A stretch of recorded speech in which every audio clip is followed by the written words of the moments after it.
Hello, drill ഷാർപ്പനിങ്ങിനെ കുറിച്ചുള്ള ഈ സെഷനിലേക്ക് എല്ലാവർക്കും സ്വാഗതം. നമുക്ക് ഈ സെഷൻ ആരംഭിക്കാം. ഇനി നമുക്ക് ഈ സെഷൻ്റെ ലക്ഷ്യങ്ങൾ പഠിക്കാം. ഈ സെഷൻ്റെ അവസാനം നിങ്ങൾക്ക് ഇവ ചെയ്യാനാകും. പെഡസ്റ്റൽ ഗ്രൈൻഡറിൽ ഡ്രിൽ ഷാർപ്പ് ചെയ്യുവാൻ, ഡ്രിൽ ഗേജ് ഉപയോഗിച്ച് ഡ്രിൽ കോൺ പരിശോധിക്കുവാൻ, ഒരു ഹോൾ തുളച്ച് മൂർച്ചയുള്ള ഡ്രിൽ പരീക്ഷിക്കുവാൻ. നമുക്ക് ഇനി ഡ്രില്ലുകൾ ഷാർപ്പൻ ചെയ്യുന്നതിൻ്റെ പ്രൊസീജിയർ പഠിക്കാം. ശരിയായ പേഴ്സണൽ പ്രൊട്ടക്റ്റീവ് എക്യുപ്മെൻറ്റുകൾ ധരിക്കുക. ഓരോ വീലിൻ്റെയും ഉപരിതലം ശരിയാണോ എന്നും വീലുകൾ വൃത്തിയായി മൂടിയിട്ടുണ്ടോ എന്നും പരിശോധിക്കുക.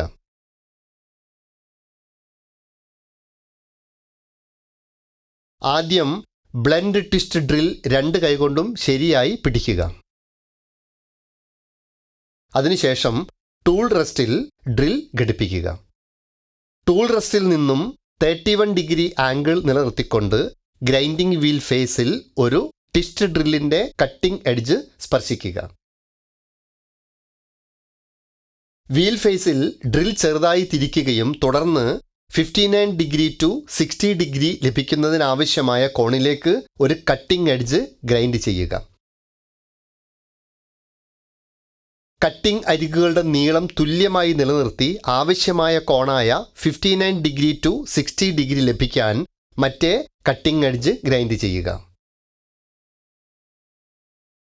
ഡ്രിൽ ഗേജ് ഉപയോഗിച്ച് cutting angle, lip angle, cutting എഡ്ജിൻ്റെ നീളം എന്നിവ പരിശോധിക്കുക. ഗ്രൈൻഡിംഗ് മെഷീൻ ഓഫ് ചെയ്ത് ശരിയായി വൃത്തിയാക്കുക.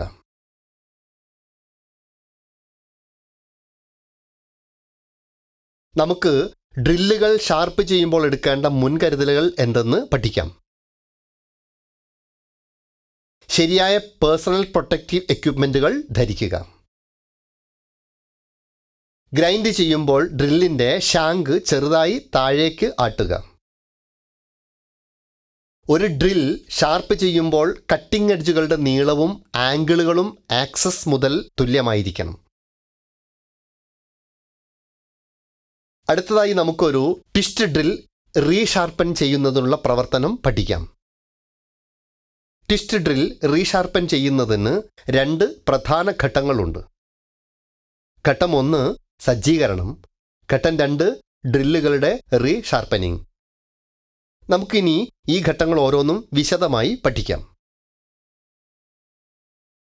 താഴെ പറയുന്ന പ്രവർത്തനം സ്വീകരിച്ചുകൊണ്ട് ഒരു ട്വിസ്റ്റ് ഡ്രില്ലിൽ ഒരു ബെഞ്ചിലോ പെഡസ്റ്റൽ ഗ്രൈൻഡറിലോ നന്നായി ഷാർപ്പ് ചെയ്യാം. ഇവിടെ നമ്മൾ സജ്ജീകരണ ഘട്ടത്തോടെ തുടങ്ങുന്നു. എല്ലാ വ്യക്തിഗത സംരക്ഷണ ഉപകരണങ്ങളും ധരിക്കുക. ഓരോ വീലിൻ്റെയും ഉപരിതലം ശരിയാണോ എന്ന്, വീലുകൾ വൃത്തിയായി കവർ ചെയ്തിട്ടുണ്ടോ എന്നും പരിശോധിക്കുക. ടൂൾ റെസ്റ്റ് ശരിയായും മുറുക്കിയും ക്രമീകരിച്ചിട്ടുണ്ടെന്ന് ഉറപ്പാക്കുക.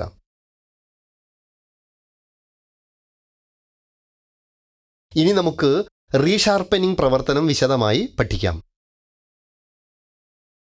മെഷീനിൻ്റെ മുമ്പിൽ ശരിയായ സ്ഥാനത്ത് നിൽക്കുക. വലത് കൈയുടെ തള്ളവിരലിനും ചൂണ്ടുവിരലിനും ഇടയിൽ പോയിന്റിൽ നിന്നും അതിൻ്റെ നീളത്തിൻ്റെ 4/1 നീളത്തിൽ ഡ്രിൽ പിടിക്കുക.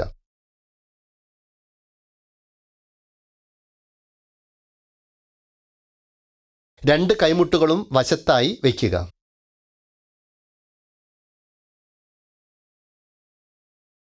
നിങ്ങൾ വീലിലേക്ക് ഡ്രിൽ 59 ഡിഗ്രി മുതൽ 60 ഡിഗ്രി വരെ ആംഗിൾ ഉണ്ടാക്കുന്ന വിധത്തിൽ നിൽക്കുക.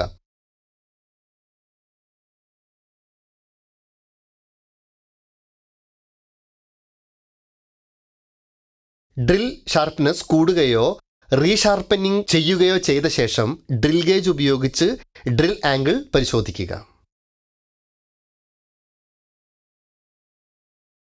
ഡ്രിൽ ലെവൽ പിടിച്ചുകൊണ്ട് ഒരു കട്ടിംഗ് എഡ്ജ് തിരശ്ചീനമായും വീൽ ഫേസിന് സമാന്തരമായും വരുന്നതുവരെ തിരിക്കുക.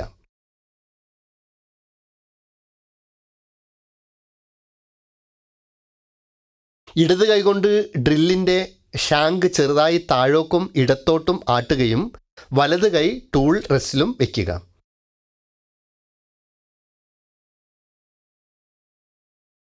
ഷാങ്ക് താഴേക്ക് നീങ്ങുമ്പോൾ കട്ടിംഗ് എഡ്ജ് വീൽ ഫേസിൽ നിന്നും അല്പം മുകളിലേക്കും മാറിയുമാണോ എന്ന് നോക്കുക.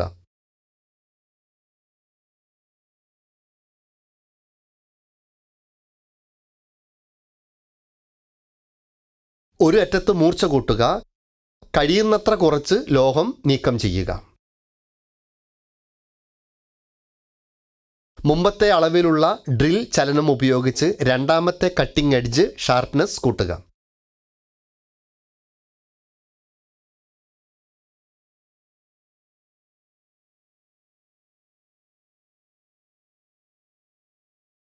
തുല്യ കട്ടിംഗ് കോണുകൾ ഉപയോഗിച്ച് ഡ്രിൽ എഡ്ജുകൾ ശ്രദ്ധാപൂർവം ഷാർപ്നെസ് ചെയ്യുക.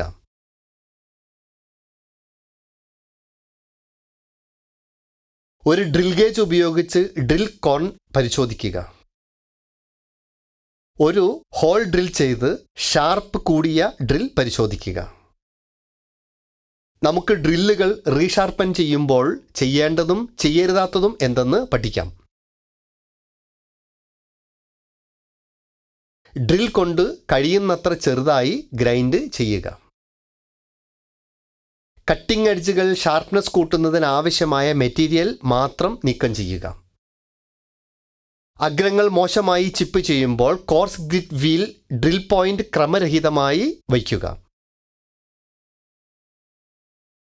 പൊട്ടിപ്പോയതോ പിളർന്നതോ ആയ ഡ്രില്ലിന് ഒരിക്കലും റീഷാർപ്പൻ ചെയ്യരുത്. ഡ്രിൽ അമിതമായി ചൂടാകുന്നത് ഒഴിവാക്കുക. വീൽ ഫേസിന് നേരെ മൃദുലമായ പ്രഷർ പ്രയോഗിക്കുക.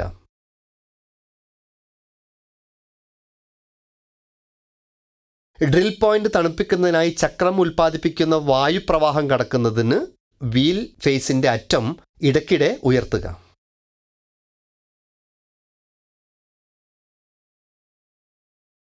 ശീതീകരണത്തിൽ മുക്കി തണുപ്പിക്കുന്നത് ഒഴിവാക്കുക. ഇത് കട്ടിംഗ് എഡ്ജിന്റെ വിള്ളലിലേക്ക് നയിച്ചേക്കാം. ഒരു ഡ്രിൽ ഗേജ് ഉപയോഗിച്ച് ഡ്രിൽ ആംഗിൾ പരിശോധിക്കുക.